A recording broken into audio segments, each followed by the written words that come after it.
Okay, Laura, we'll go ahead and call the meeting to order. Would you like me to do a roll call? Yes, Laura, could you please do the roll call? Thank you. Of course. Director Cody. Here. Director Gibson. Here. Director Zimmer.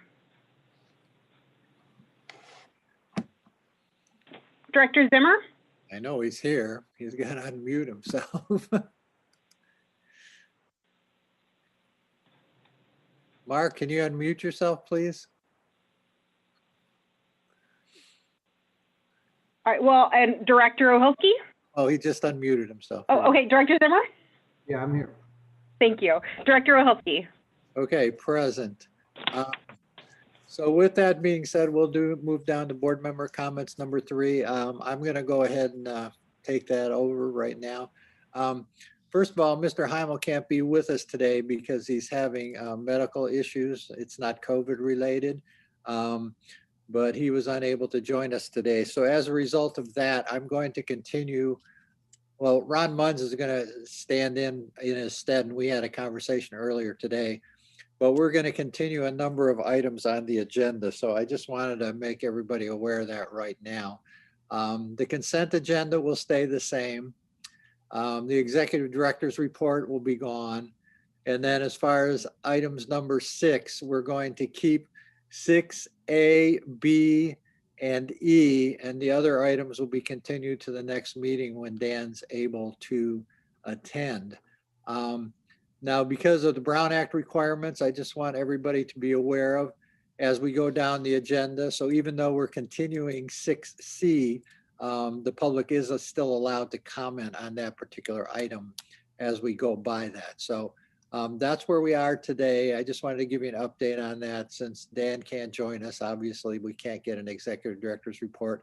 And those other items, he was influential and important in having all the data on. Ron, would you like to add to that? Because I know you also spoke with Dan today. Of course, we're going to miss Dan, but I think you covered that very well. Thank you. Okay. Marshall, this is Mark. Can you go over the items, the action items from section 6 that we are going to cover? Yeah, we're going to cover the draft fall lower aquifer groundwater basin monitoring, the update, Okay. and then the proposal from Cleith Harris to provide professional services for the 2020 annual monitoring report and additional management tasks, the 2021 groundwater monitoring program and recycled water beneficial use evaluation.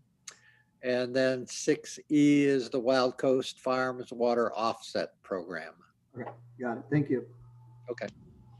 All right. Well, Ron, so we'll go to the consent agenda. I don't think Ron, you need to talk on this one, but what we have on the consent agenda is 3 items, which is the approval of the minutes from December 16th, 2020, the budget update and invoice register through December of 2020, and approval of proposal from Water Systems Consulting for professional services as executive director for the Basin Management Committee.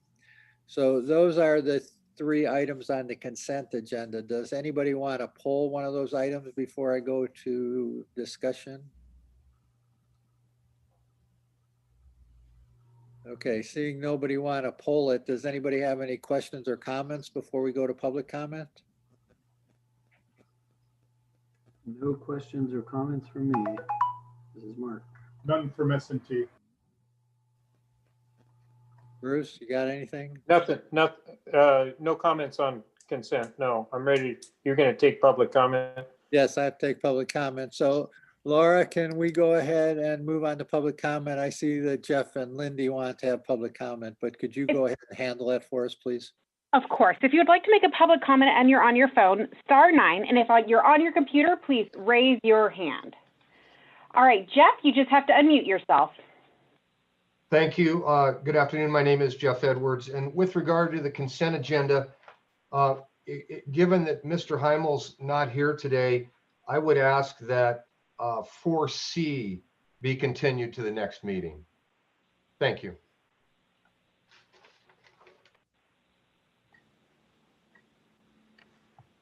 All right, Lindy, You just have to unmute yourself. Hey, good afternoon, everybody. I just, when I read the minutes, I haven't kept up with how they've changed, but I just wondered if there's any comment. Did we decide, or you decide, to simplify public comments and what was said? Because the original comments were very extensive and really gave a taste for a meeting. You wouldn't have to go back and listen to the whole thing. So I just wondered if that was a decision that was made and I just missed it. But I kind of enjoyed being able to see what the comments from different directors and public were. So it's just a question. Thank you. Thank you, Lindy. All right, Julie, you just have to unmute yourself. Good afternoon, Julie Tacker, and I just want to piggyback on what Lindy was saying about the minutes. You know, I don't know whose decision it was to scale back the content, but the previous minute preparer was quite thorough and that was appreciated. And then with regard to the WSC contract, that's an obscene amount of money for a little bit of work. And I'm not sure how today's absence or any other absence would be affected in the contract, because I don't have that available right at the moment. But it seems to me that if you're not working due to whatever reason, then they don't get paid for that particular amount of time. So just keep that in mind. If you're going to go ahead and approve it, I just want to be sure that everybody's on the same page. You don't get paid for work you don't do. Thank you. There's no other public comment at this time.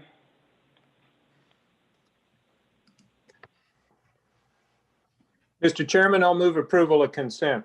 Yeah, I wanted to make one comment though in regard to both Lindy and Julie's comments. I do think that the minutes need to be expanded back to what they were before, because now it just indicates somebody speaking or spoke. It doesn't say what they spoke about. So I think that was two good comments from there, and I wouldn't like to see the minutes expanded so the discussions are here rather than basically just an outline of what happened. So that's not part of the vote, Bruce, but I just think that we do need to expand the minutes back to having more content so it's substantive. Yeah, this is Charlie, the recording secretary of the committee, and I agree with that statement. Okay, all right. All right, so we have a motion from Bruce to approve the consent agenda. Do we have a second? S&T will second that motion. Okay, we have a motion by Supervisor Gibson and a second by Mr. Cody. Do we have any further discussion? Okay, seeing none. Laura, can we do a roll call on that, please? Yes, Director Gibson, Yes. Director Cody, Yes. Director Zimmer, Yes. Director Oholsky. Yes. Okay, so the item 5, there is no executive director's report. I don't know if there is any comments or public comment on this. If you'd like to make a public comment and you're on your phone, *9, and if you're on your computer, please raise your hand. No public comment at this time. Okay, then we'll move on to item number 6A, the action item, the draft 2020 fall lower aquifer groundwater basin monitoring. The recommendation is to receive an update on the early findings for the fall 2020 lower aquifer groundwater monitoring results. And Mr. Munns, I believe you're going to give us the report on that. Yes, thank you very much, Mr. Chair. I have a brief intro, and we do have Spencer Harris available to speak to his technical memorandum as well. As described in the stipulated judgment in Chapter 7 of the Basin Plan, the BMC has established this groundwater monitoring program to provide basin users and public agencies with continuously updated information regarding the groundwater resources. Cleith Harris geologists have been retained to perform this monitoring for our 2020 program. The technical memorandum in the agenda packet describes the draft results from the fall 2020 lower aquifer groundwater monitoring and updated water level and chloride metrics. Next slide, please. With that, I would like to introduce Spencer Harris, who will provide us with a brief summary of the results from the monitoring program. You'll probably have to unmute Spencer, Laura. Thank you, Ron. Can you hear me? Yes, we can. Oh, okay, so this is Spencer Harris, Cleith Harris geologist, and we've always provided the BMC with a summary of the spring and fall water quality results. And so this is the fall 2020 summary. What we provide is the table that has all the lower aquifer water quality results, including the historical data, so you can look at trends for each of the wells. And then there's a graph which is shown on your screen that has the chloride and water level metric updated through fall 2020. And so generally we then provide more details interpretation in the annual report, but this year I put together a short memo, as Ron mentioned, that summarized the results per Dan's request. And the purpose of the memo was just to provide a little background and discussion of the chloride metric. That's been rising now through 2020, and just wanted to pay a little bit of attention to that. So on your screen, it's the red line that correlates with the right side of the axis where you have chloride concentrations in milligrams per liter. So the chloride metric, it peaked in 2016 at about 235 milligrams per liter, and then it's been declining. It declined through spring of 2019, and then it's been rising, as I mentioned, through fall of 2020. So the metric consists of 4 wells. One of them is double counted because of its location, which is towards the central part of the basin syncline, where we see the greatest extent of intrusion coming into the basin. So that particular well, LA10, it's been a challenge getting representative samples of lower aquifer water because with production being reduced at that well, we've seen a rise in upper aquifer influence. So we've been dealing with that, but we have been able to get values that we do think are representative from the purveyor. We compare nitrates, and then if it's low enough, then we can use the chloride. So in this fall result, we did substitute in a chloride from one of the purveyor monitoring events, which was from September. So with respect to the chloride metric, it's now 205. So it's compare that with 160, 163 in fall of 2019. So it's been rising, and that indicates deterioration of the basin conditions. It's also been a below normal rainfall year. In fact, since 2014, I think we've had only 2 of the 7 years have been above normal rainfall. As far as the overall picture here, keep in mind that the basin plan indicated the chloride metric was expected to rise for about 10 years after plan implementation. So, we're really still within the basin plan parameters. We are seeing the groundwater mound developing at Broderson. That's continuing through 2020, and the district is in the process of getting another Program C expansion well built. So, there's still work to be done on shifting production east and away from the coast. That's where we are. We are this year, and maybe we'll touch on that with the proposals coming up next. But we want to put some more water level transducers into some of the lower aquifer wells on the west side to help confirm that we're getting some of the mounding that's developing in the upper aquifer. We want to see that go through into the lower aquifer, and that'll help mitigate seawater intrusion. So hoping to get that done this year. But you know, until we actually observe you know, the metric stabilizing and we see the mitigation, certainly, you know, cautious level of concern is appropriate. And those are my comments. Thank you. Okay, thank you, Spencer. Ron, do you have anything to add before I ask if any of the commission? I do not. Okay. Does anybody have any questions for Mr. Harris at this time before we go to public comment? I have, I don't know if it's a question or a comment, but more of a comment. Just Spencer, thanks for doing this work, because I think it's clarified a little bit of ambiguity that we were seeing in our chloride, especially looking at that graph, seeing the decline and increase. And, one of the things I think we really need to consider, this group needs to consider, is the chloride metrics in the 10 years of before we see results is something we need to consider. We're talking about the community plan and development, ADUs, additional demand on the basin.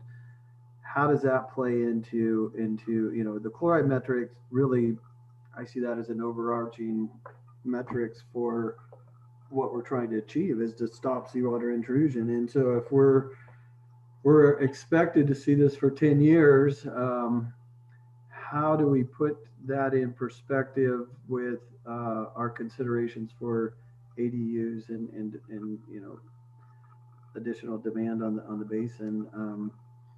I don't have that answer, but I think this is really helpful to let us understand what we're working with. I think that was the goal of what we tasked you with, and you did it well. So moving forward, just on the well, the LA10 well. So is this last point on the graph, are you confident that this is accurate information that we have now? Is that what I'm hearing from you? Is that some of this up and down that we see prior to this year's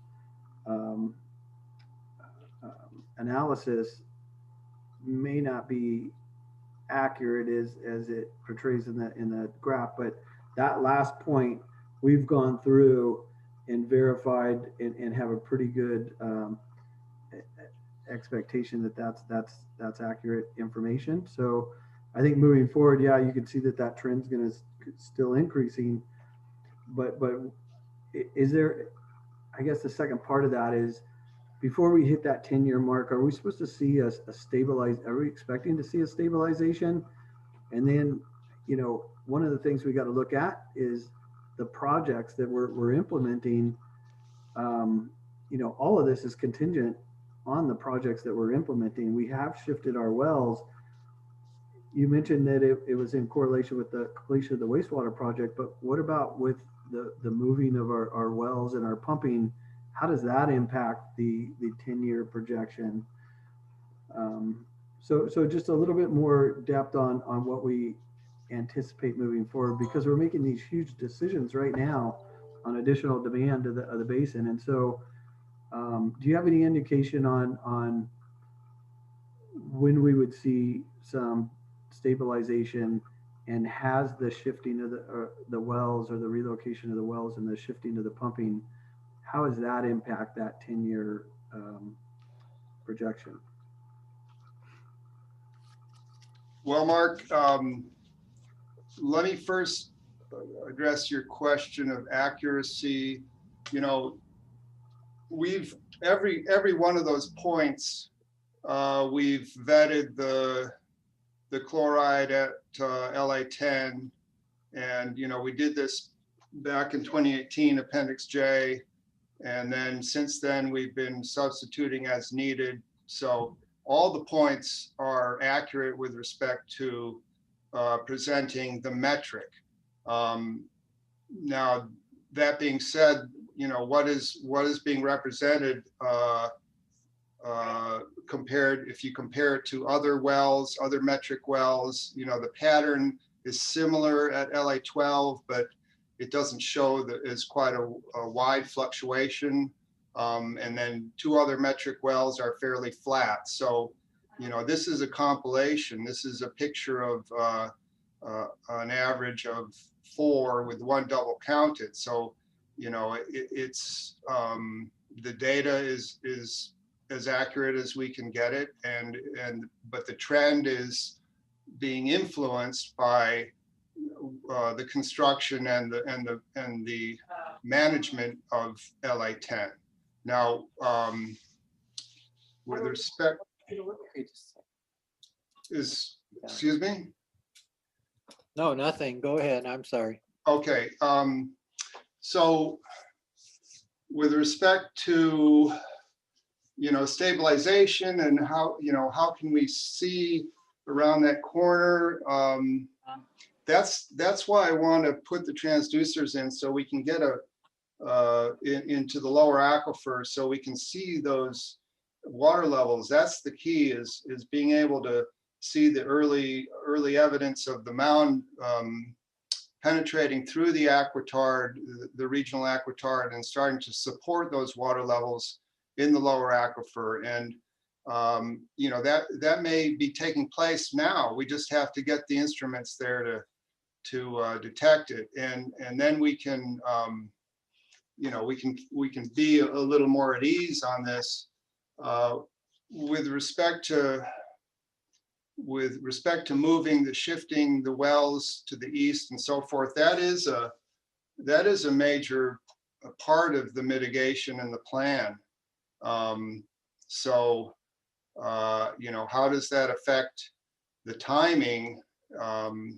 The timing is essentially based on historical lag times that we've seen, and it's really hard with a steady state model to try to zone in on specific timing for reversals or stabilizations versus shifting. So unfortunately, that one's not clear in terms of the timing, but it is, the movement of the pumping is important. It's an important component, and as far as 2 production wells that we're monitoring, LA10 is really the only production well that we're seeing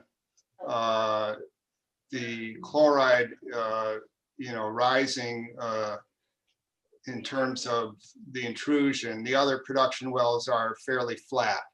So this is the process is a slow process. So I'm just hoping that we can get the evidence that we're looking for in terms of the water levels, and then knowing that's happening, the rest should follow.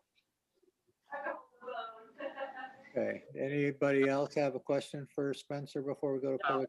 Thank you. Hey, Marshall, if I could just follow up when we're thank you for that clarification, Spencer. I think that's helpful because, yeah, the data is accurate of what we have. And you mentioned the construction and the management of that well. So, I guess, is it safe to say that, taking that well offline or out of service would really be a significant step in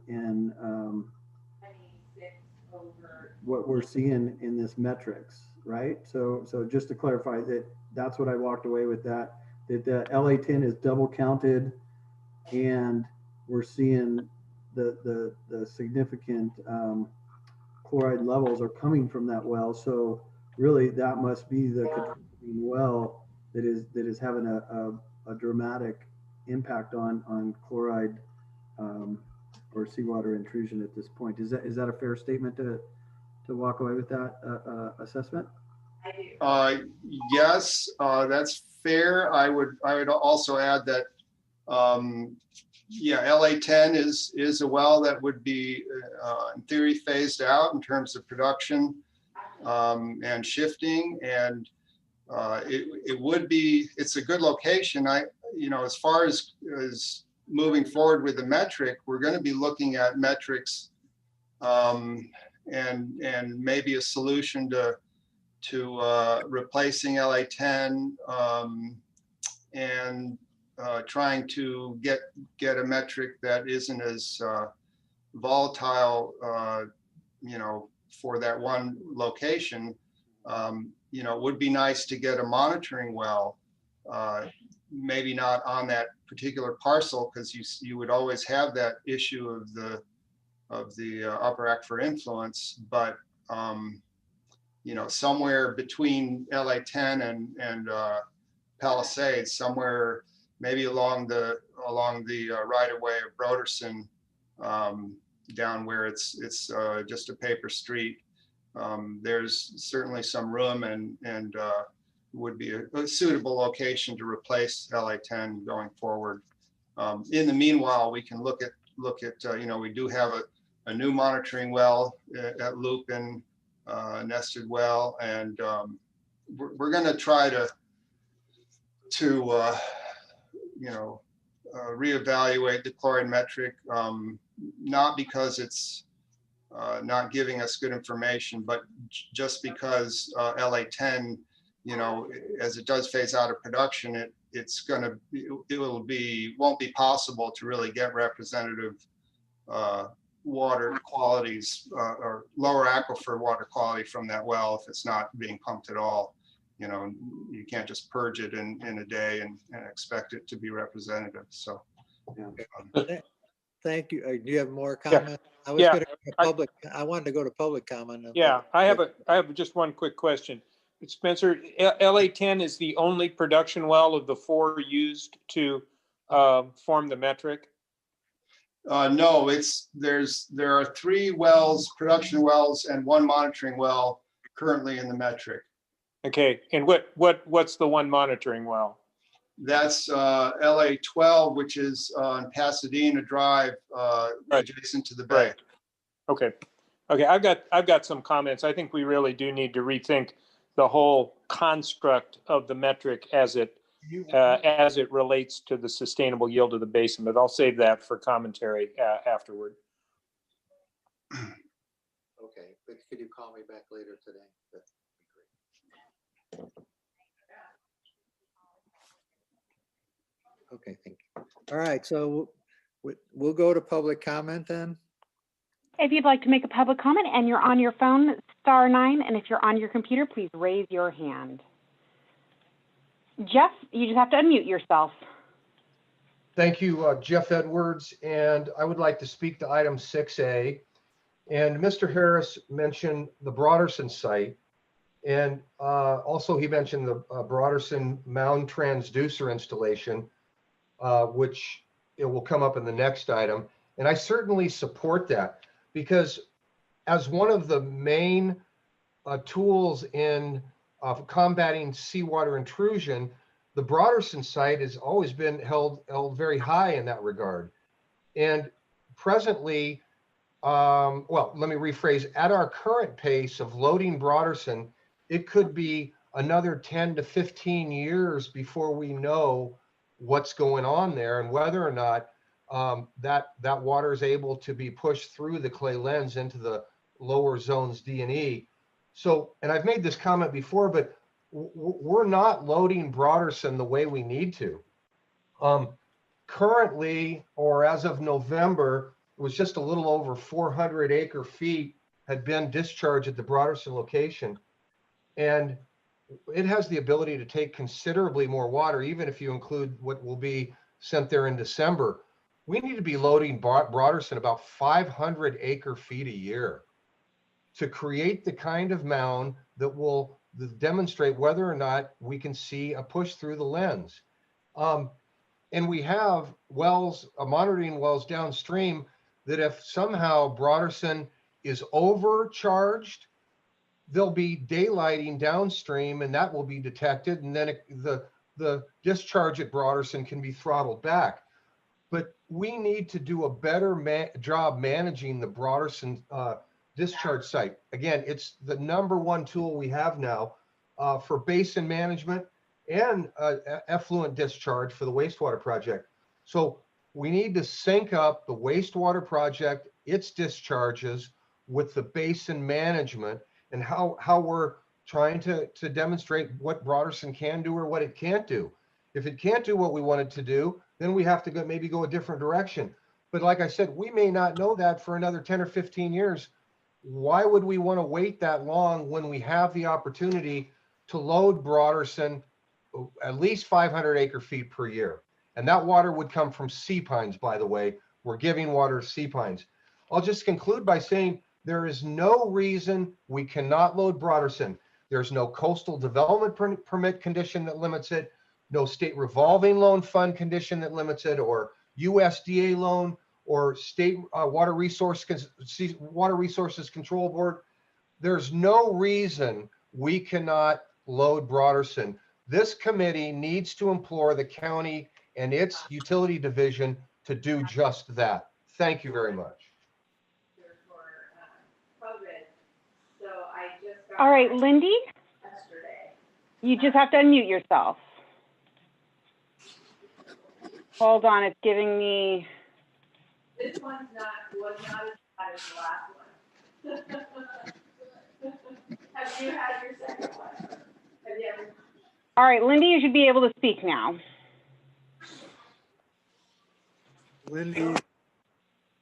Lindy's not here anymore. No, she jumped into the main one because it's giving me issues for letting her speak. Lindy, can you unmute yourself? I didn't have a choice and they gave me Pfizer. It shows that there's no microphone on there if you look. You see what I'm saying? Yeah, it's saying she used an older version of Zoom, so it wasn't letting her speak, and I'm not sure what happened. Well. Yeah, I didn't even feel it when it went in, so. Sounds like she's talking on the phone in another room. No, that's somebody's background noise. Yeah. Okay, well, I think we're just going to have to move on. I apologize to Lindy, but I don't know what else we can do at this point. Oh.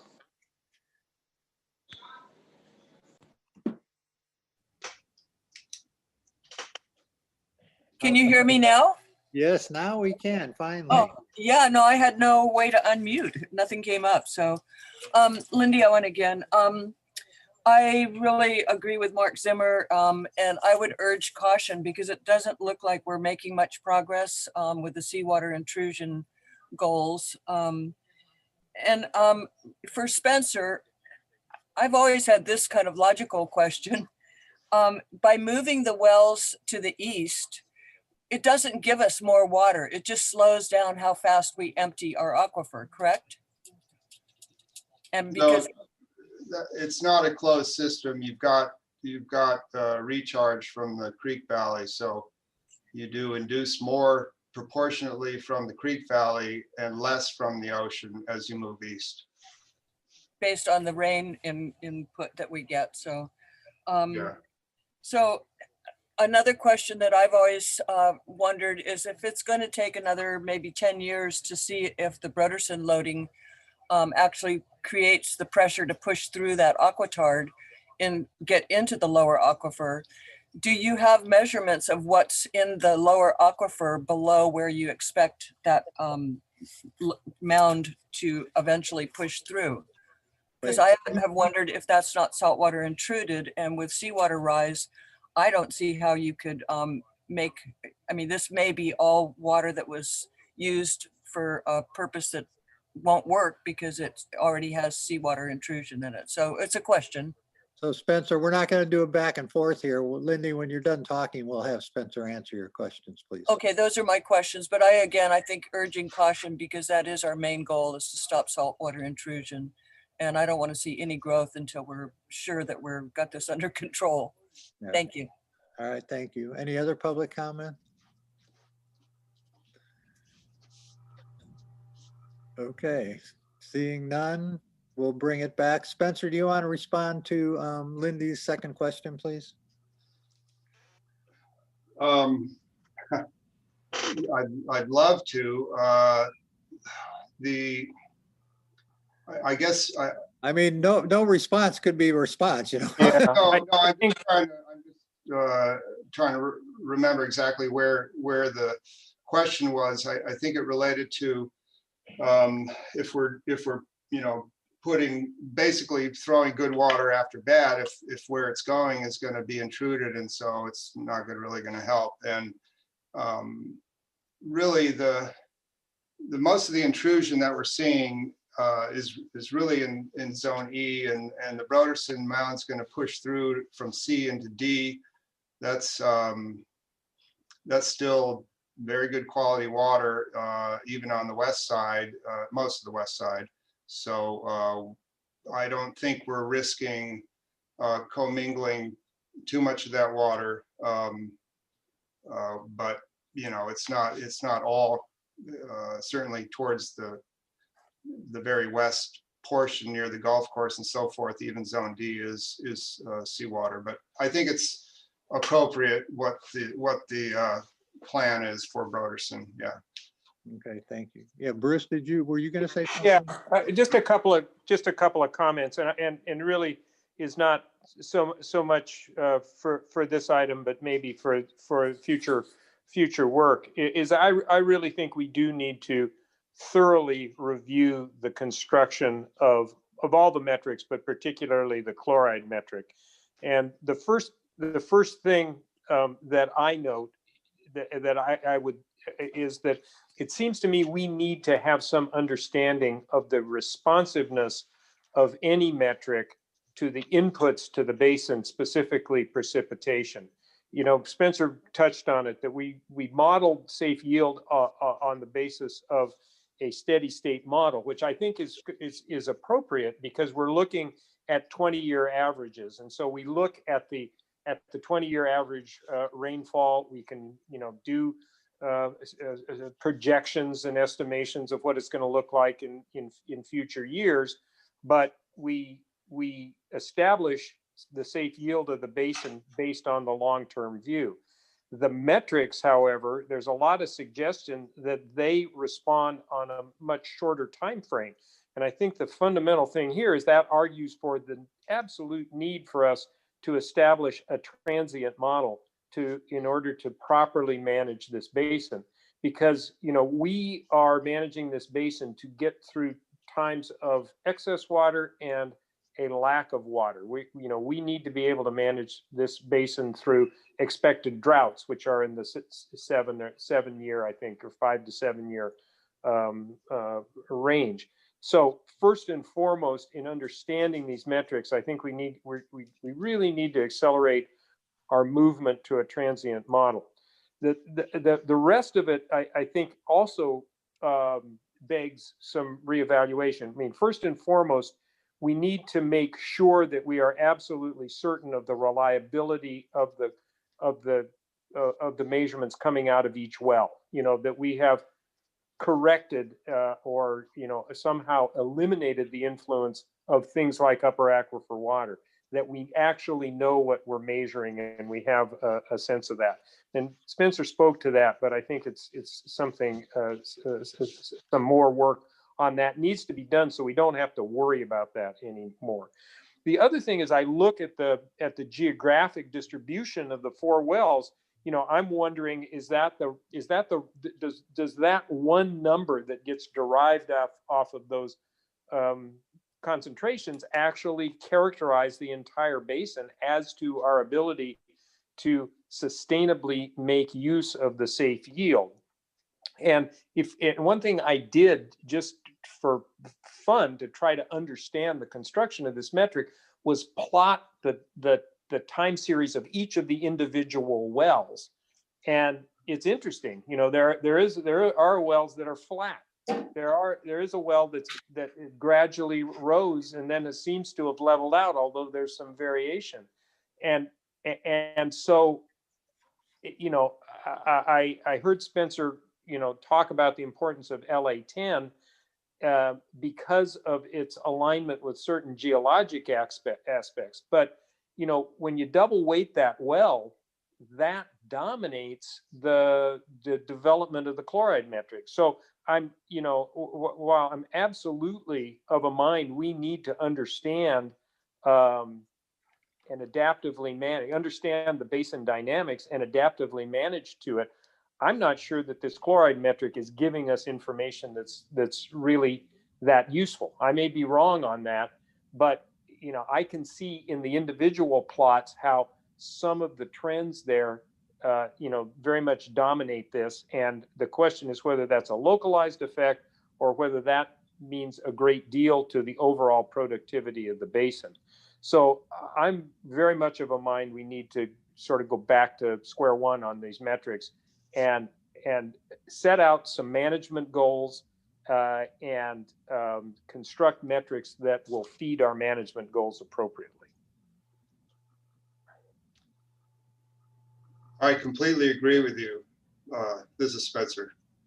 Okay, thanks, Spencer. Because I mean, one of the things I notice is you look at LA8, which is the closest one, you know, the furthest western well. If you plot just that one, you see it rising gently until about 2014, and then it's bounced around more or less at the same place. You look at the monitoring well 12, which is the furthest eastern one, and it's more or less absolutely flat in recent years. Right. You know, you look at LA11, which is right on the point, you know, off Pasadena, and you see it trending up, and then you look at 10, which is double weighted, and it's got significant medium term variations there. Right. So I think it would be useful when, you know, hopefully we can get to the right metric soon. But if we have to use this metric, I think it's useful to show it along with its constituent parts. Right, and that's one of the tasks that we hope to accomplish in our as part of this work this year, is to do exactly what you're saying. Try to get a measure that can more represent the basin as a whole and not be influenced by the one well. Great. Thanks. I appreciate that. That speaks to the quality of your undergraduate education, Mr. Harris. Insider joke there, huh? Any other comments before we move on to 6? Okay, I think we did a good job here on our discussions. Yes, did you have something to add? Yeah, I have one question. Are we, a lot of the comments here have been more appropriate for item 6D. Are we going to do that today, or are we going to put that off for a later meeting? We're not doing that today, no. Okay, very good. 6D like Delta, or 6D like Bravo? Which one did you talk about? Pardon me, I thought you said 6D as in Delta. Yes, 6D is in dog. Yeah, resolution. We're not doing that today, correct.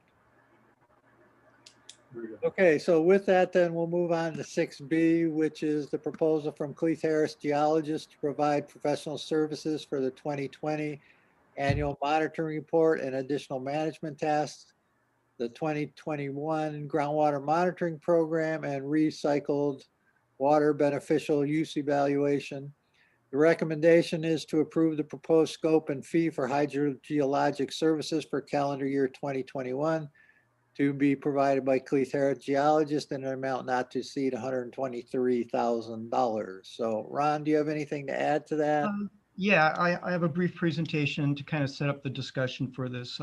If you could go to the next slide, Laura. That last discussion was perfect to kind of move into this item. At our December 16th, 2020 meeting, the BMC approved our calendar year 2021 budget, which included these items, which are in the agenda packet, but I have on the screen here as well. And they correlate over to the left on the item correlates with the budget item in the 2021 budget.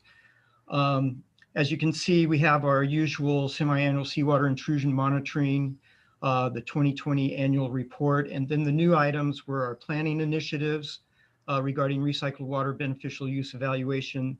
The big one we were just talking about, the basin monitoring metric evaluation. And then the other very important one that Spencer mentioned, the Broderson Mound transducer installation. There's more detail in the agenda packet on each of those. Next one, please. So what we have here to support completing all these items, Cleith Harris has prepared the proposals included in the agenda packet. As you can see, we've staff is recommending including, like in the semi-annual seawater intrusion report, the Broderson Mound transducer installation, and likewise with the 2020 annual report, looking at the basin metric review and update tasks.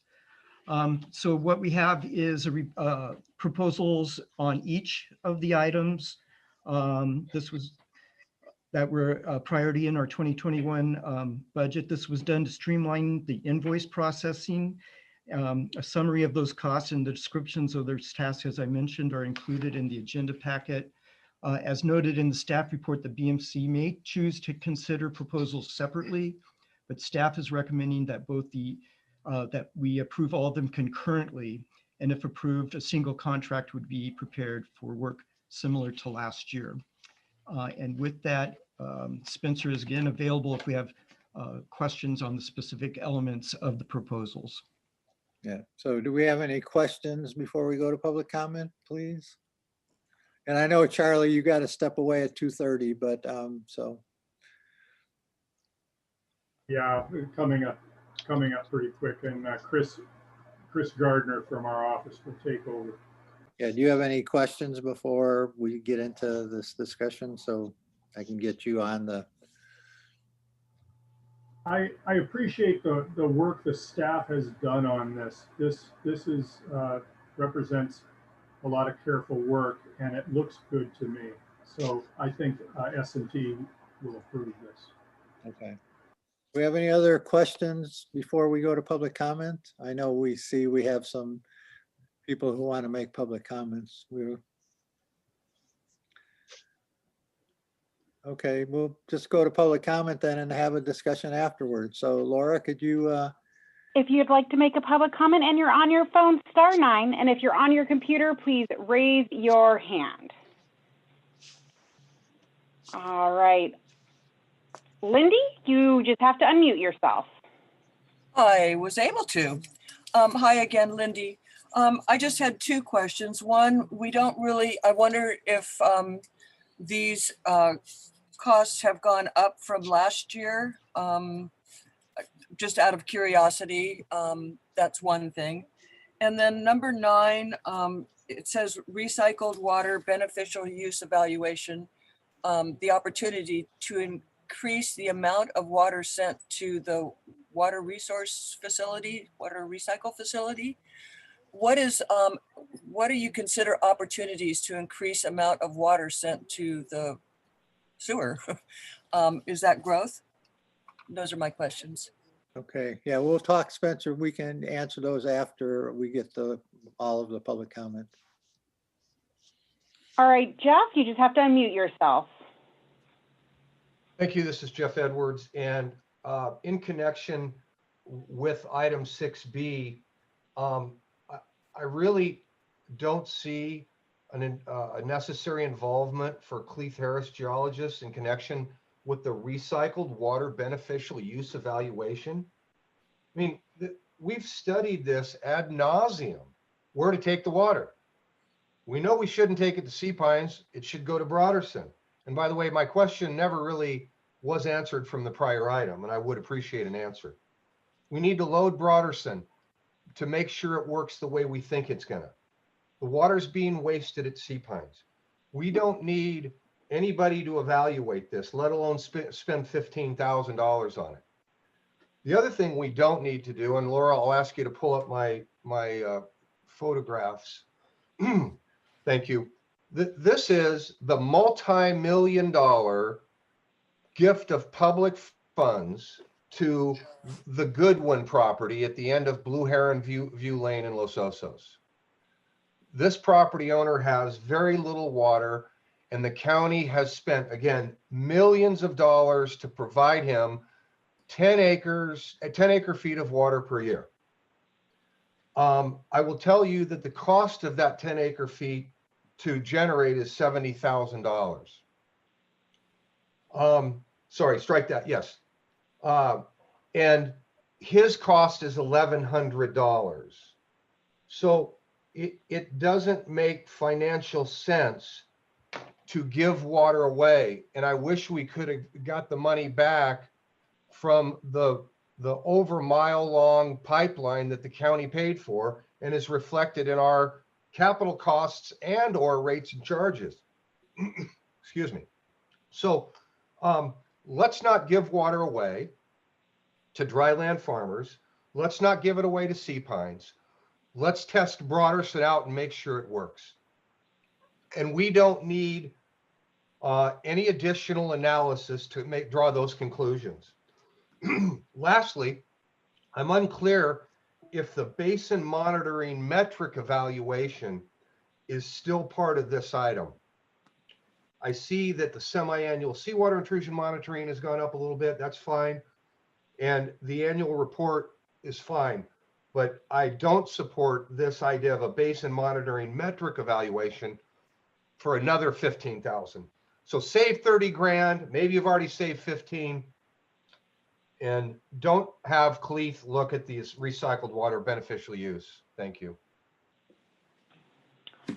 There's no other public comment at this time. All right, thank you.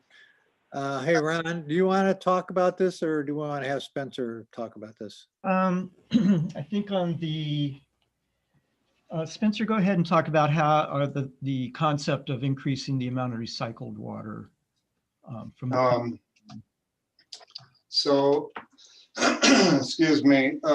So the proposal for the recycled water beneficial use study, that's came out of the strategic planning.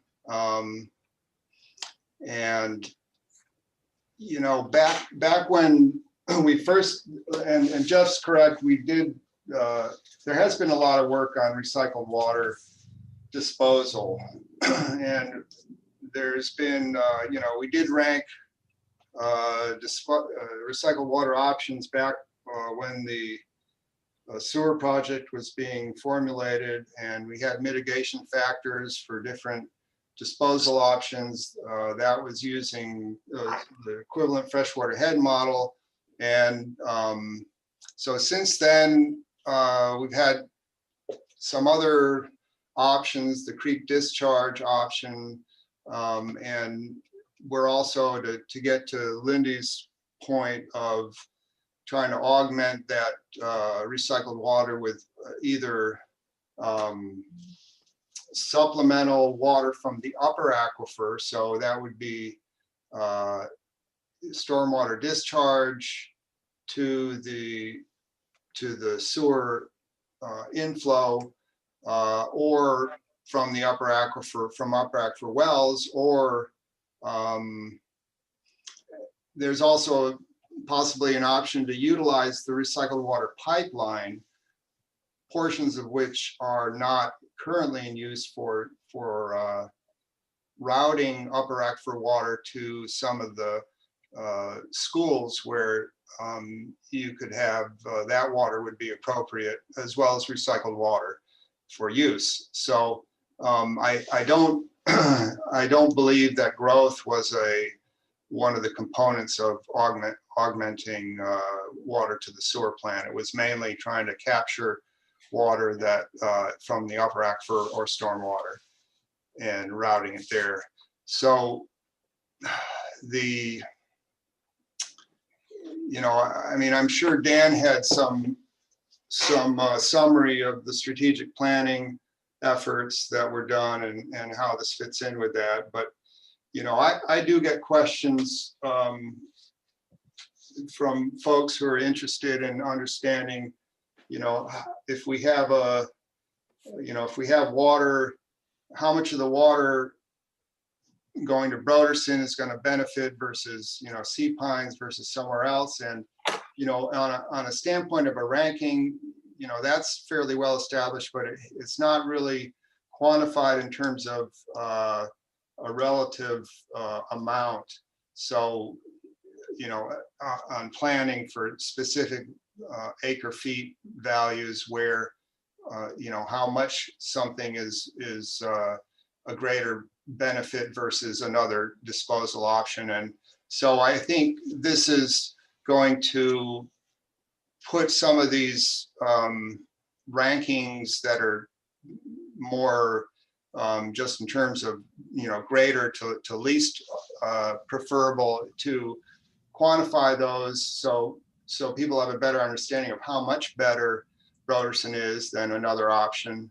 How creek discharge fits in, and also to investigate some of the options for supplementing water or increasing water going to the plant. That's what this is. That's what this is for. Yeah. Thank you, Spencer. And I can address the cost issue that Lindy brought up. The costs of each of these initiatives, planning initiatives, were established by the BMC staff through that process. And of course, their estimations. Yeah. Not to exceeds. Okay, so let's bring it back to the Basin Management Committee. Do we have any more comments, or do we have a motion? The recommendation is to approve it.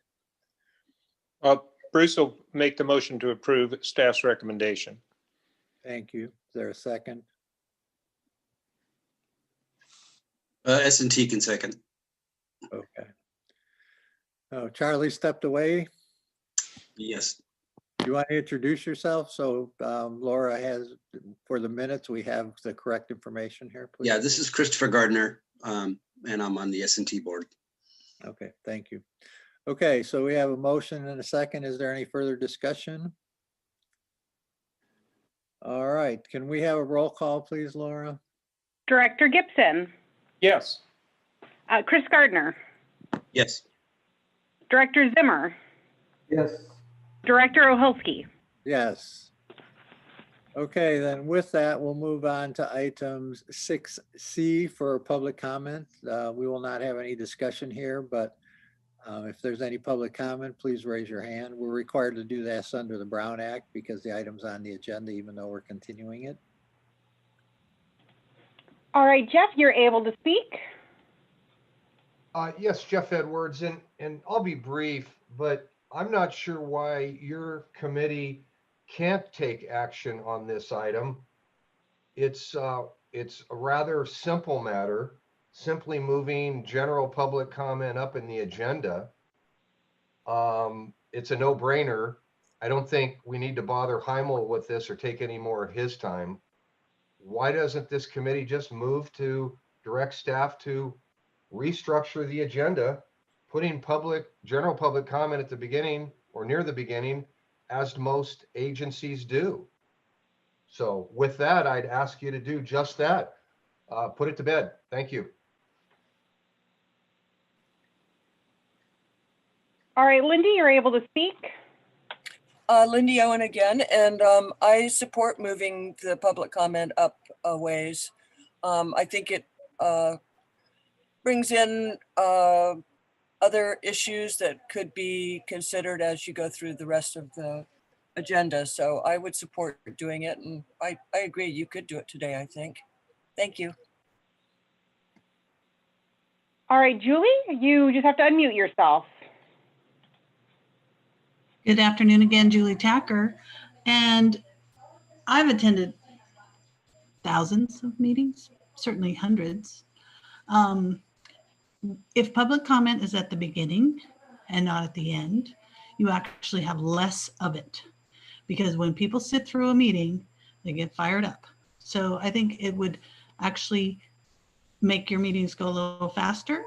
And I have to say that while I like formulating ideas during a meeting for an end of, kind of a closer comment period, what I'm finding with your meetings is that not everyone's in attendance by the end of the meeting, as exhibited by Mr. Cody leaving just a few moments ago. So putting public comment at the beginning of the meeting, you'll have less of it, and everybody can enjoy the ideas that come from the public. Thank you. There's no other public comment at this time. I'll bring it back to the committee. Do you want to approve this? Mr. Heimel asked that we continue until he was here, so I'm just, what's your Right. guys' thought?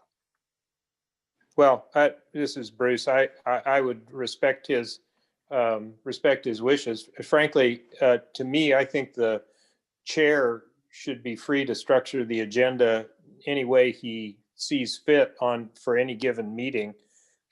We post it ahead of time, and depending on the workflow and the relative importance of items, I'd just assume we didn't lock ourselves in, just let the chair work with the executive officer and do it that way. So, but if Dan had asked for this to be continued, out of respect for him, I think that would be a move.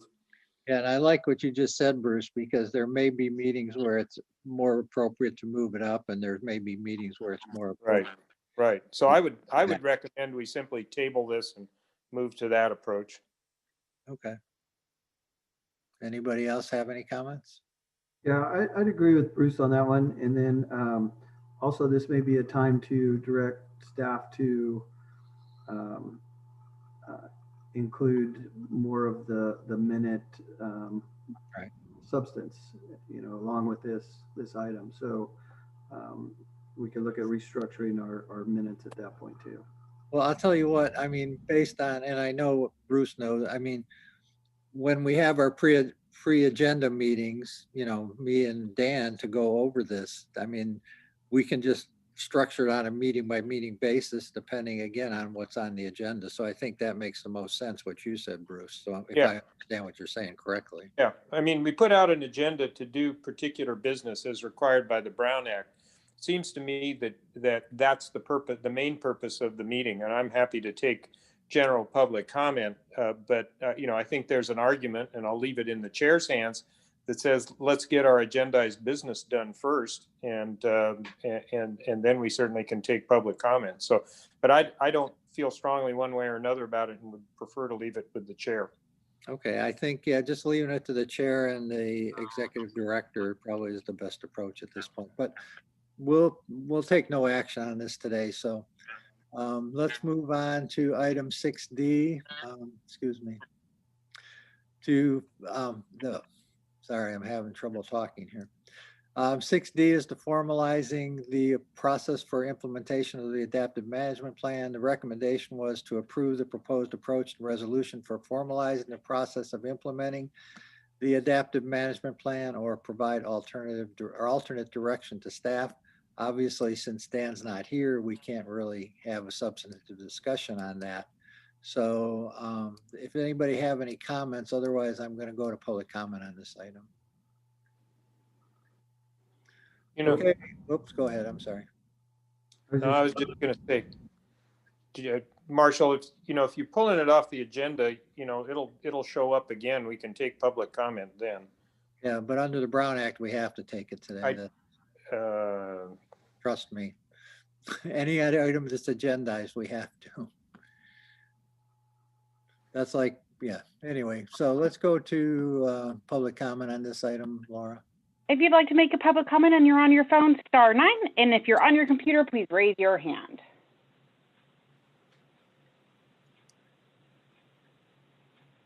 Okay. There's no public comment at this time. All right, we'll move on to item 6E, which is the Wild Coast Farms Water Offset Program.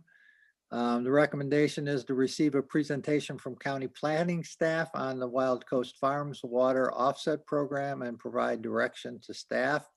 Ron, would you like to go ahead and introduce, excuse me, would you like to go ahead and introduce Jan, or how would you like to do this? Go ahead, Marshall. I didn't have any summary or intro to this except to introduce Jan. Well, okay, well, let's, we'll go ahead and hear the presentation from Jan. I have to say up front, I think this item should be continued on the Planning Commission, quite frankly, and not go next week, because we're just getting this information today and we're not going to have an opportunity to provide substantive comments to the planning department or the county planning commission at this point in time. So my preference would be that this got continued at the planning commission. It seems like we'd be setting a precedent here that, you know, the Basin Management Committee is not actively involved in things that are critical to our functioning, but that's just my overall view on this. But since we're not going to defer it, I will turn it over to Jan. Well, and Mr. Chairman, this is Bruce. Let me ask, is it agendized? Is it agendized for the Basin Management Committee to make a recommendation on this? Or is it simply a informational item to take No. information? It's agendized to provide direction to staff. Okay, and in that case, I'm going to recuse myself from this one, because if indeed the Basin Management Committee makes a recommendation, I will step away from that. And for the reason is that this is a land use permitting issue that's in front of the county. It stands a chance of coming to the Board of Supervisors on appeal. And in that role, I have to sit in a quasi judicial mode where having issued any opinion ahead of time would be basically a general conflict. So I'm going to, at this point, drop off if in fact the consideration is to do it. Yeah, we are going to have a substantive discussion today, Bruce. Okay, with that then, I'm gonna leave the meeting since this is our last action item, and I'll look forward to catching up with you at our next one. Okay, thank you. Very good. Bye-bye. Okay. Well, Ron, do you want to introduce Jan or do you want me to? We do Why have. don't you go ahead and do that. Okay.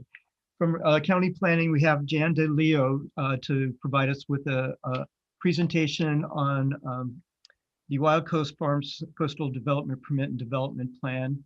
I think the issue before the BMC today is looking at what the offset requirement is and the type of offset that's being proposed. And with that, I will turn it over to Jan. Can everybody hear me? Yes, we can. And can you see the screen? Yes, we can. Okay. I'm I'll Jan speak for DeLeo. everybody, but I can speak for myself. So. Mr. Chair, members of the committee, I'm Jan DeLeo. I am the County Planning Department planner on this project. Whoops, sorry. The project proposes an indoor cannabis operation consisting of cultivation, nursery processing, and ancillary transport. A clarification of some cannabis terms. Ancillary nursery allows the applicant to grow nursery plants for on-site use only. Commercial nursery allows the nursery plants to be sold off-site to other licensed cannabis operations.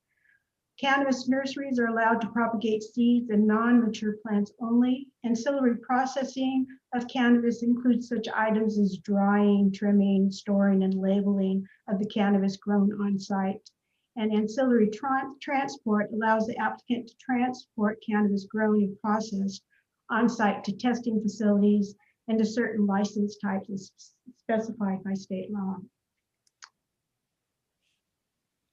The project would operate 7 days a week from 7 a.m. to 7 p.m. Would have 12 harvests per year and up to 8 employees are proposed. The project is located east of Los Osos in the urban, east of the Los Osos urban area, which is shown in the salmon color on the slide. The entirety of the project site is outlined in red. The cross-hatched pink areas where cannabis is proposed. The project site has an agricultural land use designation, as does property to the north and east. To the south, the land use designation is public facilities, that's shown in blue, and to the southwest and west are lands designated residential suburban. This is an aerial of that area. The project site has 2 parcel numbers, but is 1 legal parcel as shown in the red outline. It's roughly 73.5 acres in size. The site has 2 lease agreements. The western lease area covers roughly 60 acres, and is currently in irrigated row crops. No changes are proposed in the western lease area. The eastern lease area is roughly 13.6 acres, and that is where cannabis activities are proposed. Adjacent uses include the Los Osos wastewater facility, which is directly east, agricultural uses to the north, undeveloped Los Osos mortuary property directly south, below the cannabis area, and sporadic residential development to the southwest. Access to the site is from the same road that accesses the Los Osos wastewater facility. This is a site plan or an overview of the eastern lease area. Hemp was grown on site in hoop houses, but ceased in May of 2020 as a result of the Board of Supervisors adopting the hemp ordinance. Under the hemp ordinance, the site is not able to grow hemp. This is a blow-up of the site plan. The large pink square is the proposed indoor cultivation greenhouses, the yellow and small pink rectangles, the indoor cannabis nursery, the orange square, the proposed ancillary processing building, and building permits will be required for all these structures prior to starting cannabis operations. An MND was prepared for this project. It was circulated to the State Clearinghouse and for public review on December 11th, 2020. One of the items reviewed in the MND is water use. The MND contains water use mitigation measures W1 and W2. The project is located, as you know, in the Los Osos groundwater basin, which is an LOS 3 water basin. The estimated water demand is 3.5 acre feet per year. A 2018 pump test indicated the on-site well can produce 24 gallons per minute. Per the cannabis ordinance, projects located within an LOS 3 water basin must provide a water estimate by a qualified professional. Monsoon Consultants, deemed a qualified consultant, prepared the applicant's water demand estimate. The most recent copy of the monsoon report is dated June 2019, revised on July 2020.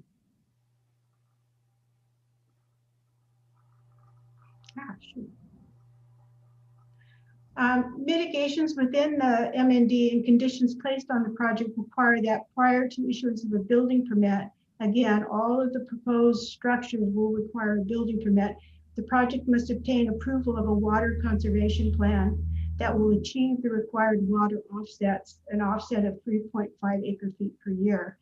The well on the eastern lease area will be required to be metered. The project is required to use BMPs for water conservation. The eastern lease area will be monitored 4 times per year by enforcement staff. Water demand is one of the components monitored for compliance. Evidence the water efficiency improvements have been installed and remain in effect is also required. Options for water offsets are discussed in the hydrology section of the MND. Various options to offset water demand are discussed, including retrofitting plumbing fixtures and/or improving water efficiencies within the Los Osos groundwater basin. The monsoon report updated in June of 2020 proposes retrofitting reverse osmosis systems in the Los Osos groundwater basin. The report estimates roughly 95 households would need to be retrofitted. The report proposes that 100 households be retrofitted. More recently, Wild Coast Farms is looking at another water saving options.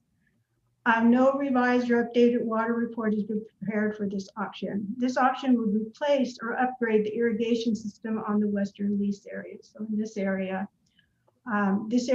where irrigated row crops are grown, it would appear that the property owner, so these are 2 lease sites again, it would appear the property owner does not support metering the well on the western lease area. And without a water meter on the western lease area, this option may not be viable.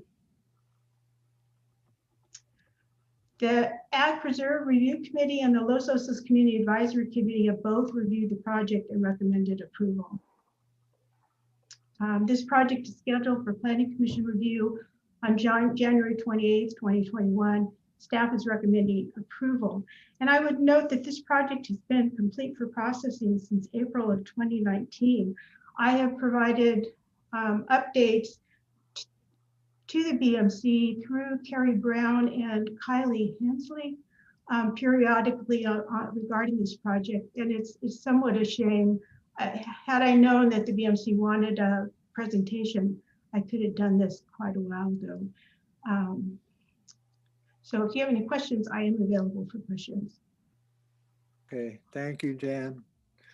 Yeah, again, I'd like to make sure that in the future, these items get referred to us in time for us to have a substantive discussion and provide input to the county.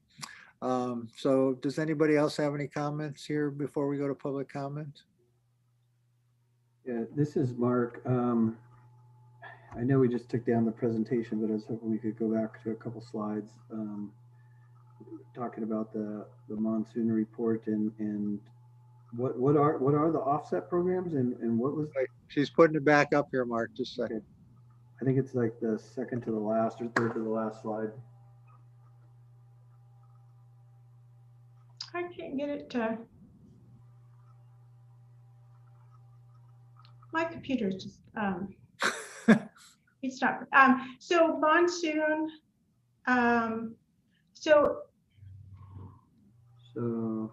And it was attached, I think, to your agenda. They're talking about a reverse osmosis system, upgrading those.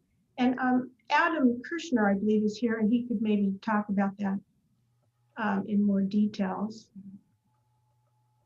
Yeah, the program wasn't attached to our agenda, but I think I've seen it. I just didn't know if it changed from its. Has any recent changes been made in the last? I don't know. I think this came out maybe 6 months ago or something, but. Oh, about the irrigation, upgraded irrigation on the other property, on the other west.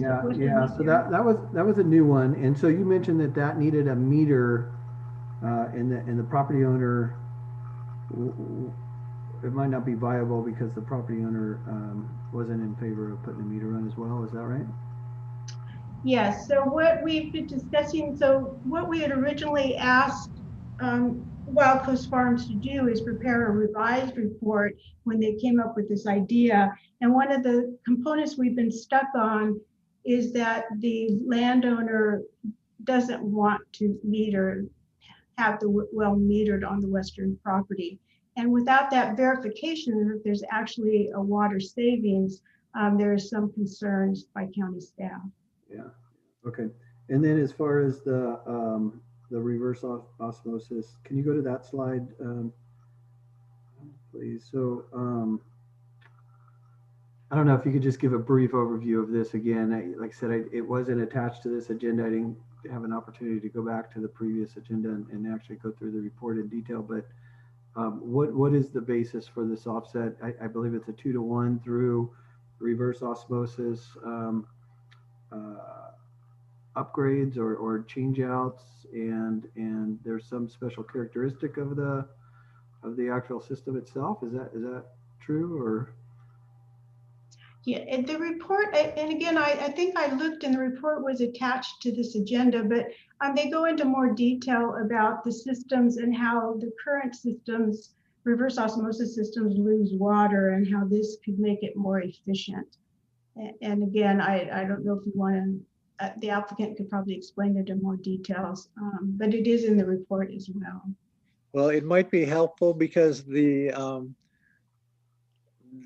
neither this nor the monsoon report were attached to the agenda, so it would be helpful to have some more details and information about that. So yeah, I'm here and available to talk on that.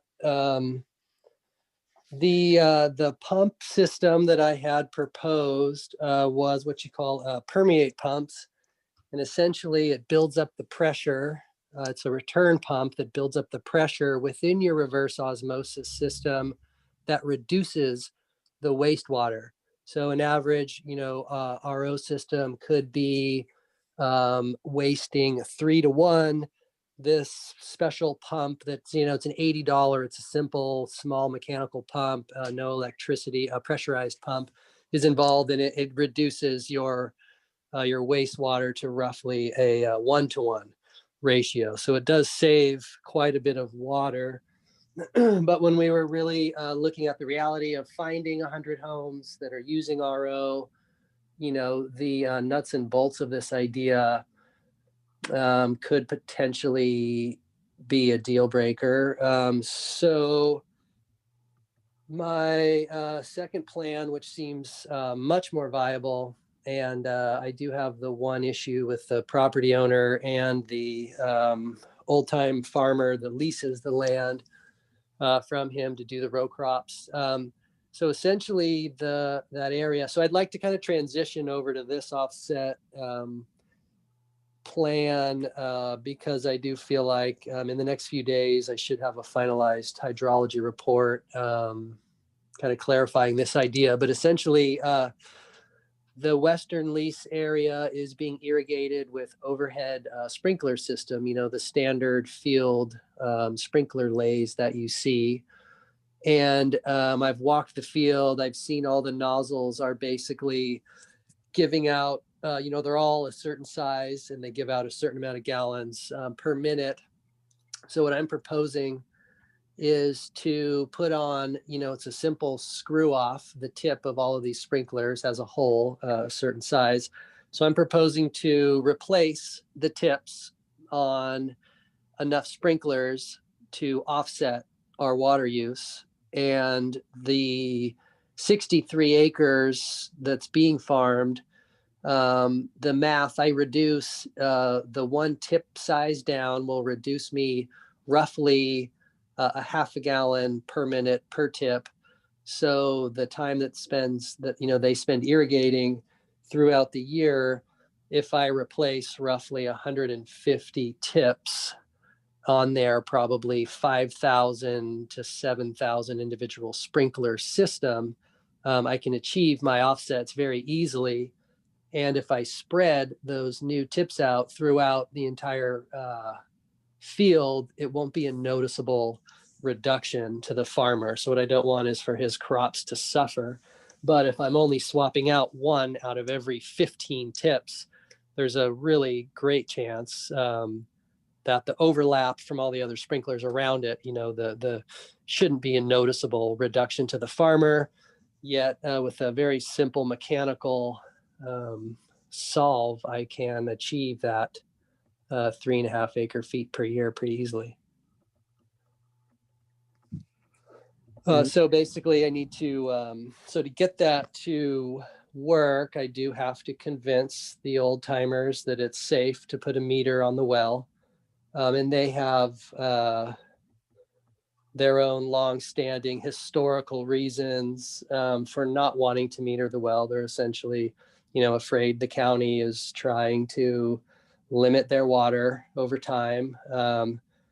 But so I'm working on that. That's, I feel like at this point, for me, it'll be a deal breaker. So I'm going to get them to sign off on that meter. And then basically it's about being able to, the beauty of the system is you can be able to monitor every other sprinkler in the entire field is going to have a bigger tip. The ones that I will switch, I figured I can paint fluorescent pink, orange, whatever obvious color. Someone can monitor, okay, we need 100 of these sprinklers to be confirmed that still have the size tip. If, there was like a yearly monitoring system in place, I thought that would be an easy system to monitor. You'd be obvious, be easy to see if they had been removed or replaced. And so it seems to be a, cost-effective, easy to monitor system that does have some personal issues standing in its way from being completed, but I'm working on getting those handled. And I do feel like absolutely by the hearing on the 28th, the hydro report should be finalized. and I plan on having them approved the meter on their well. So as of now, that would be the plan A. And then worst case, I would fall back onto the RO system pumps and hope that I could come up with 100 households, basically. But it is, yeah, sorry. Thank you. So do we have, go ahead, Mark. I was just gonna, yeah, thank you for that clarification, very helpful.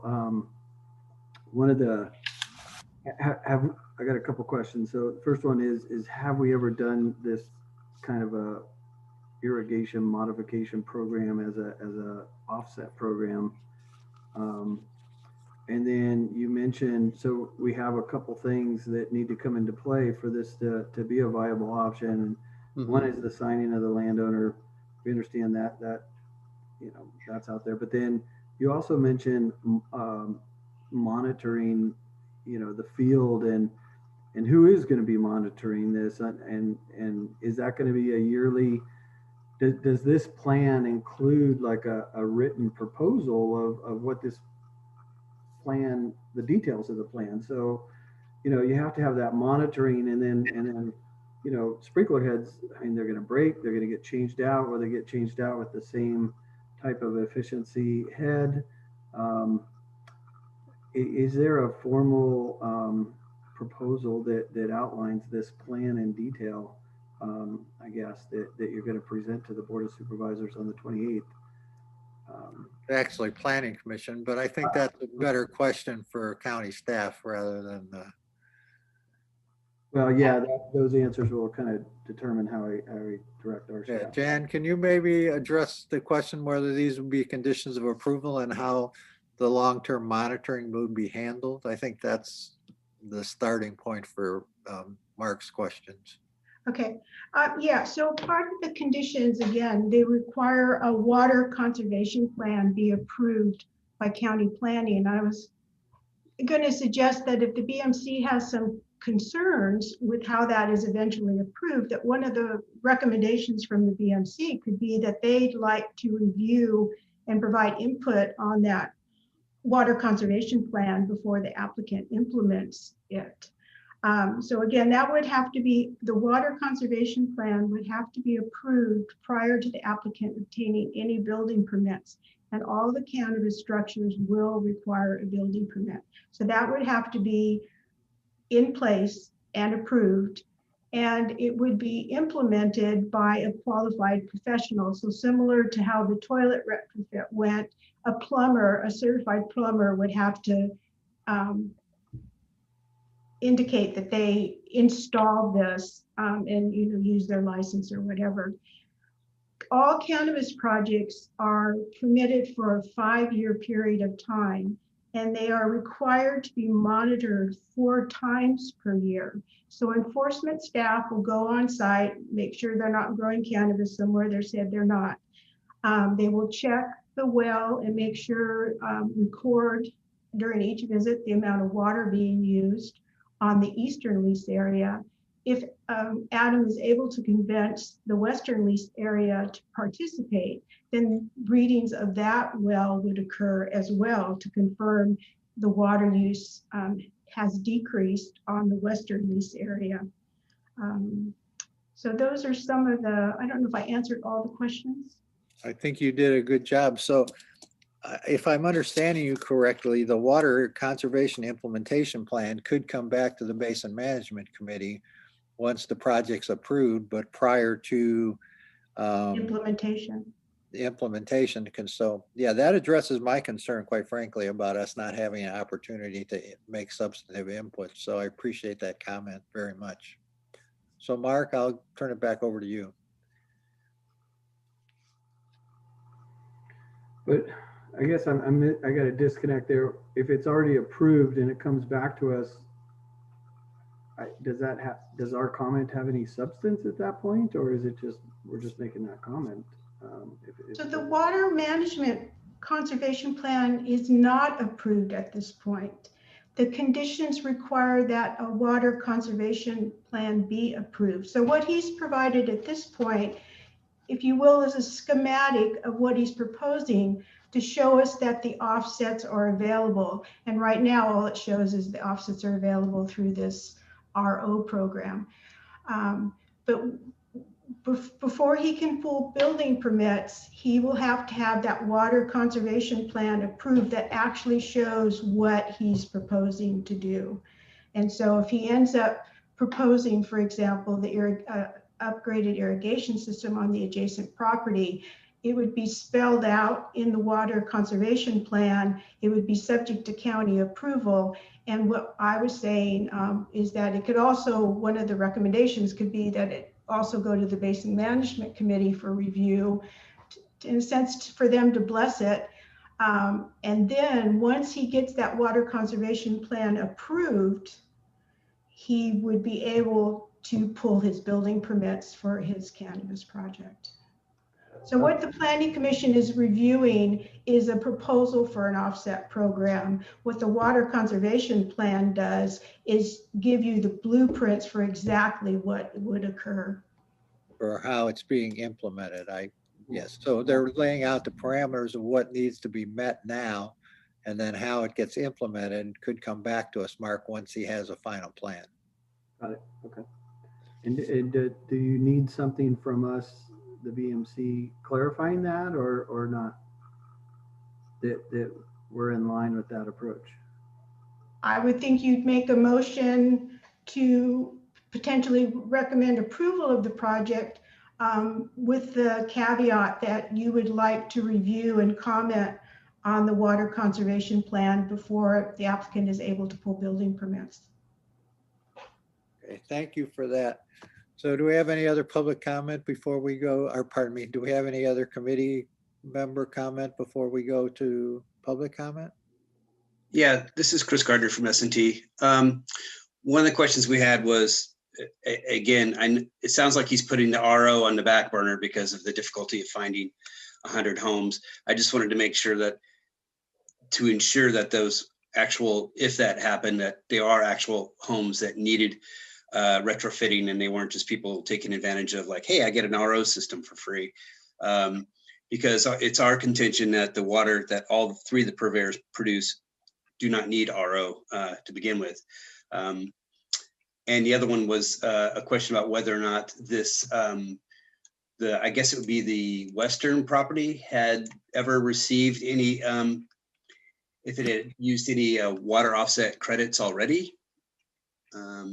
And probably not, since it hasn't been metered, I guess. So yeah, and we were just hoping that if that was going to happen, that well would be metered. Okay, all right, well, thank you. I think, yeah. All right, well, let's go to public comment. I see that we have 2 public comments. If you'd like to make a public comment and you're on your phone, *9. And if you're on your computer, please raise your hand. Jeff, just unmute yourself. Thank you. This is Jeff Edwards. And I'm glad Adam is here because he's participated in a number of meetings, most specifically at the LOCAC. And this project has been going on for a couple of years, actually. And when Adam went to LOCAC, the 2 things that he was told is, hey, you got to go talk to the BMC. And the second thing he was advised is that the RO system's probably not going to work. And so that appears to be borne out by his comments. It's unfortunate that he didn't let Ms. DeLeo know, because this matter has basically festered for all these months, and it could have been addressed. So secondly, I think to have a hearing at the Planning Commission on the 28th is probably not in Adam's best interest. It would almost immediately require an appeal to the Board of Supervisors if the water matter is not resolved. And in that regard, I have the following suggestions. Since Adam's plan is almost done for the ag offset program, I think he ought to ask for a continuance and wait for that plan to be completed. Then that plan can come to the Basin Management Committee. That's the way it's done. Having these options is very uncertain and very loosey-goosey. I will tell you that the Planning Commission or the Board of Supervisor decision, that's a discretionary permit. A building permit is ministerial. So I'm not accepting, and you should not accept the idea that approval of the plan should be postponed to the building permit stage. That's inappropriate, and Ms. DeLeo should know that. What I recommend is this, that the applicant be told to complete his report that would include the ag offset program. And by the way, the County of San Luis Obispo has existing ag offset programs, and it could be mirrored accordingly. But get that plan completed, bring it to the BMC, and if those offsets can be worked out on east of the creek, I'm supportive of that project. He needs to convince the landowner, obviously, and also the lessee, because you've got a couple different players besides Adam himself.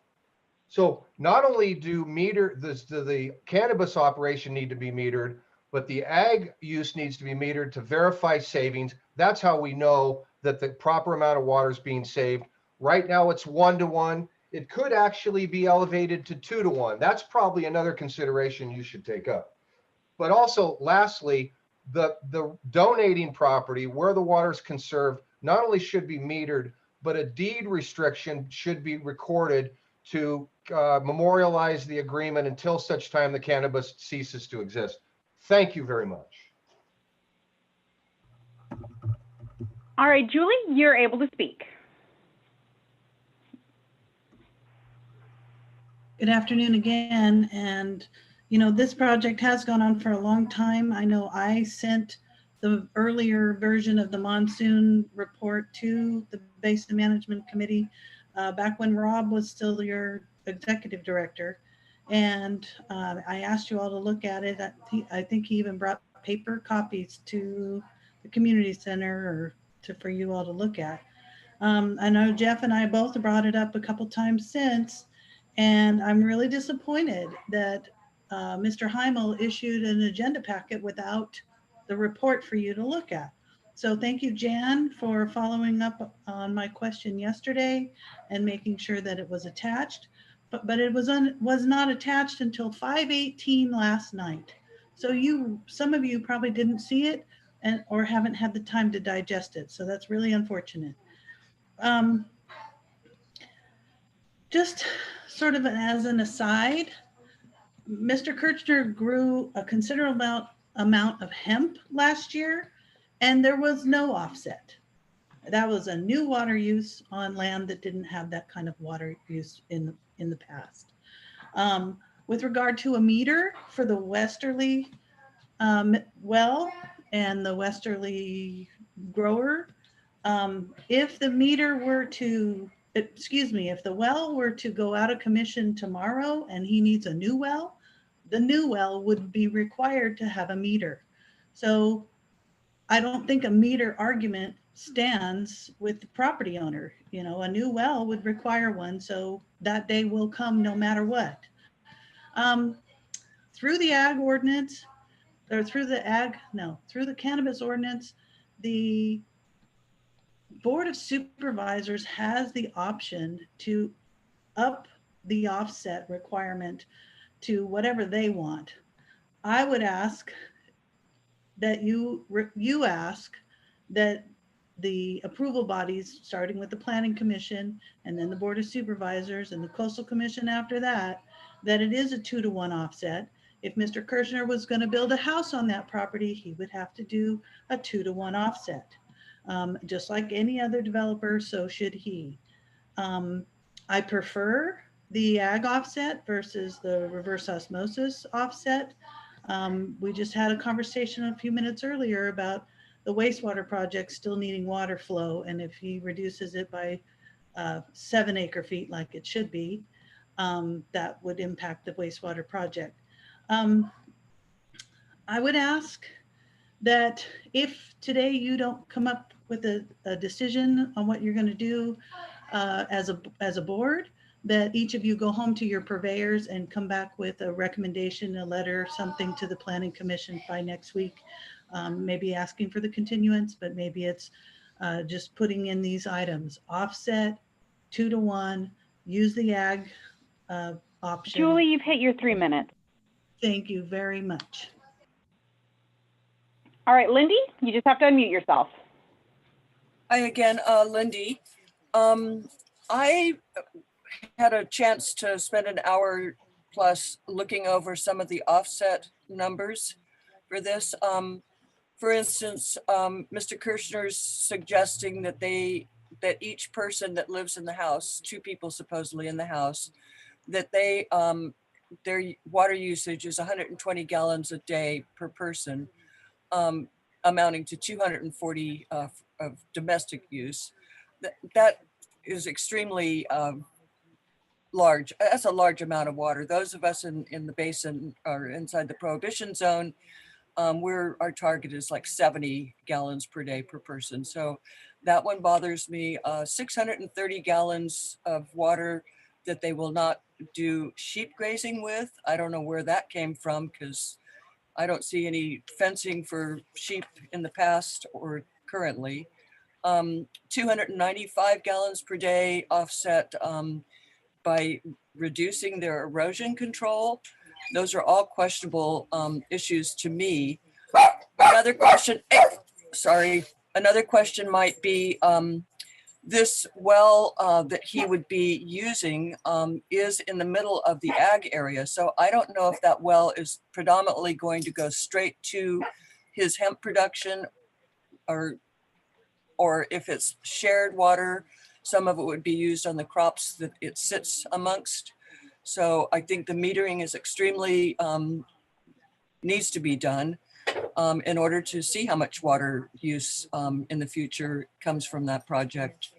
Another odd number from the, I think it was Janin Irrigation article, suggests that it takes 0.36 gallons per day per plant. And Mr. Kirshner is using 0.17 gallons per day. So that's that again is wrong numbers. Mr. Kirshner did the RO system test himself, and I think that's a conflict of interest. The suggestions in all the attachments about RO systems suggest that there are really extremely efficient ones and there's inefficient ones. So if he were to use that, I would suggest that he also replace the RO system with an efficient one.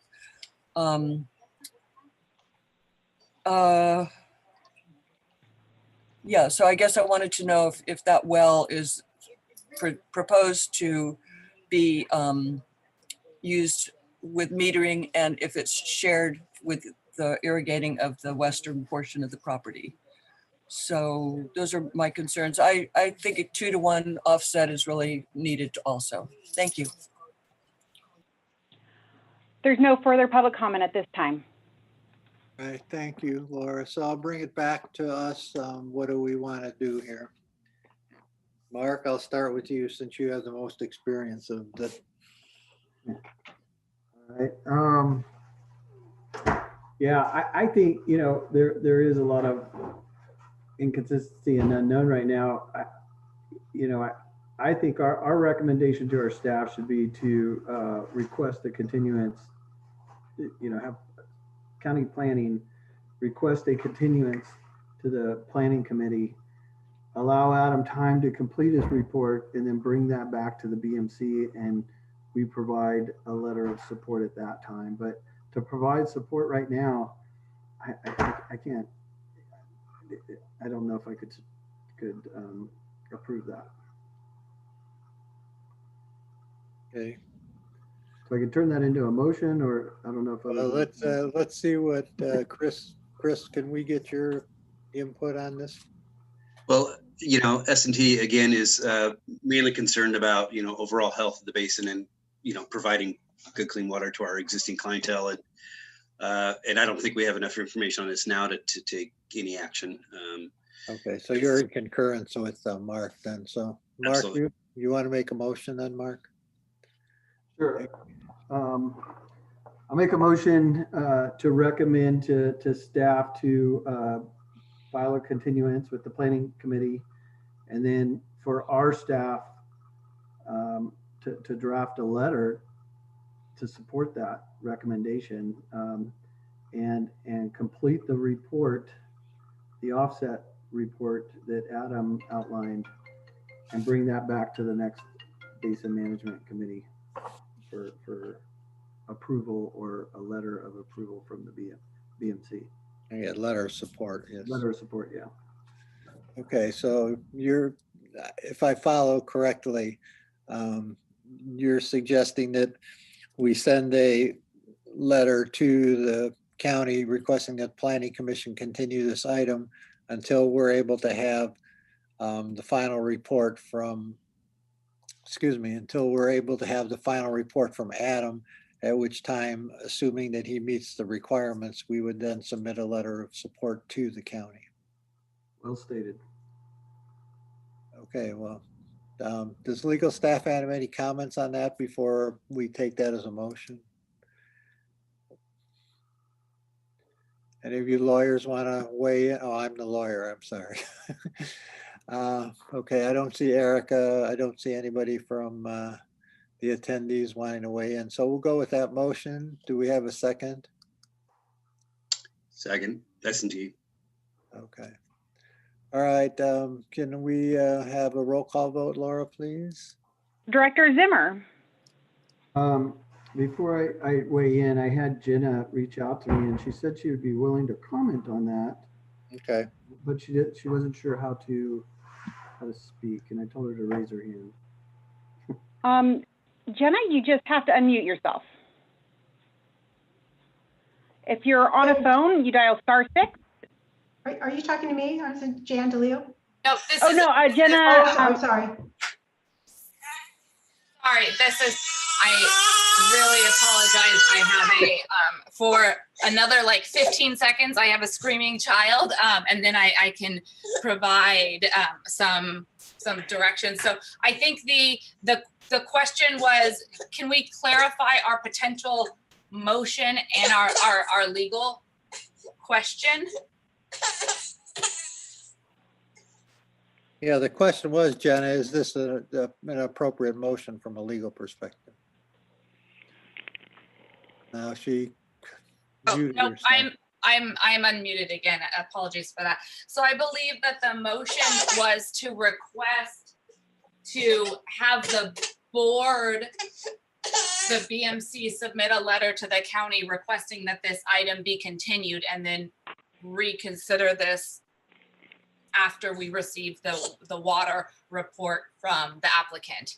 Correct. That's, and I believe that is correct. So we would be giving direction to Dan to draft a letter on behalf of the BMC, which would be then submitted to the Planning Commission in advance of the meeting. Yes, correct. So. In advance of the Planning Commission meeting. Right. So, okay, Jenna, thank you for weighing in on that. I appreciate it.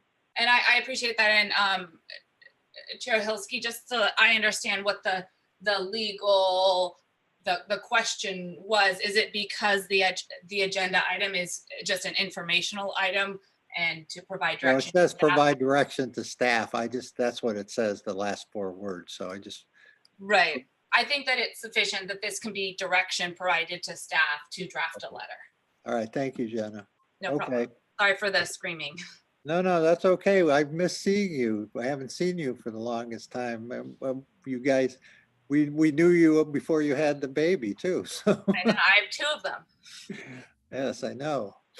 Okay, well, thank you. Okay, we'll bring it back to the committee. So we have a motion and a second. Do you guys have any other comments before we take the vote? No comments from Mark. Okay, Chris, are you good with this now? Yeah, I second. So yeah, I'm good. Okay, all right. Well, let's take the roll call vote. Laura, please. Director Zimmer, Yes. Director Gardner, Yes. Director Oholsky, Yes. and Director Gibson recused himself. Correct. Okay, thank you for that. And then the last item on the agenda is for public comment on items not appearing on the agenda. If you want to make a public comment, please do not make it on something that we've already discussed. So we'll move to that item and then we'll go to adjournment. If you'd like to make a public comment and you're on your phone, star 9, and if you're on your computer, please raise your hand. All right, Lindy, you just have to unmute yourself. Hi again, Lindy. My public comment goes back to well metering issues. I do not understand why the county does not understand that with 500 private wells pumping whatever amounts they want, we cannot have that information made available. Everybody that's in the prohibition zone is paying dearly to treat the water that the entire basin uses. And the people outside the prohibition zone to date pay nothing. I don't know what the cost of putting a quantity meter on and having it read each year on an annual basis is, but I would love to see that issue be brought up so that we could actually discuss it. What I understand also is that it's almost impossible to get information. I'm sorry, it's not a screaming child. So I would like to propose that that be put on an agenda in the near future, what the problem is with not being able to meter wells, and if the well metering information can be shared with the basin management on an annual report of some kind, because at this point, it's very difficult to get to that. You have to go to the Water Resource Committee, and I'm not even sure if they'll release the information. I don't understand why it should be secretive, but I believe that until we get those amounts of water being drawn from 500 private wells, that we're never going to know what basin balance we have going. So it's continued to be bothersome to me. This is a basin management plan, and 500 private wells need to be part of it. So that's my comment. Thank you. Thank you. All right, Jeff, you just have to unmute yourself. Thank you. This is Jeff Edwards, and I'm sure it didn't go unnoticed by committee members, but and unfortunately Bruce Gibson isn't here because I'd like to tell it to him directly. But you probably caught the not so subtle pitch on his part to fund the transient model. You've heard it before, and he's going to continue to hammer on that till he gets his way, as you might imagine. I think what needs to happen is you need to simply tell him if he wants the transient model, the county needs to pay for it. The Water Conservation and Flood Control District, they can pay for it. Gibson needs the transient model to help support his pitch with the Coastal Commission. It may not be timely enough, as it turns out. But that's unfortunate. Again, if the county wants the transient model, the county should pay for it. Next, I'd like to draw your attention or refer you to the Sierra Club Santa Lucian newsletter of January and February 2021. And you may have read it, but we've got letters from folks, a Ms. Gianna Patchen, and of course the sustainability group had a note in there as well. And unfortunately, these folks don't participate in the Basin Management Committee discussions and meetings. Patrick used to, but you know, they talk like they know about the basin, but they haven't done their homework. And they also make fairly blanket statements that are inflammatory. And just one of those is their claim that the Los Osos population is going to increase 30% over 20 years. And if you actually do the calculations, that's a pretty slow growth rate. Our county growth rate's 2.3%. That equates to 1.5%. And in reality, we would probably grow at an even lesser rate. So, you know, the idea that you can just throw out opinions, that's fine, but let's try to make them educated opinions. And again, I would ask the folks that are interested in the topic to come and participate in your meetings and listen to the discussion. In doing so, they might be better equipped to address the issues. But probably, and I'll close with this, but most alarming is that they used the 3 water purveyors and referenced the letters that water purveyors sent to the county in connection with the basin management plan or the Los Osos community plan. And basically, they're throwing your own letters and own words back into your face, opposing growth. And I think that's wrong. Thank you. Thank you, Jeff. There's no other public comment at this time. All right, I'll bring it back. So with that being said, we'll go ahead and adjourn the meeting, and then our next meeting tentatively will be scheduled for February 17th. I think we will have that meeting. But Dan and I will have to talk about that. And in the interim, Ron and I will get in communication with Dan to let him know about the letter that he needs to get off to the planning department tomorrow at the latest. Okay, thank everybody for your attendance, and stay safe. Thank you. Thank you.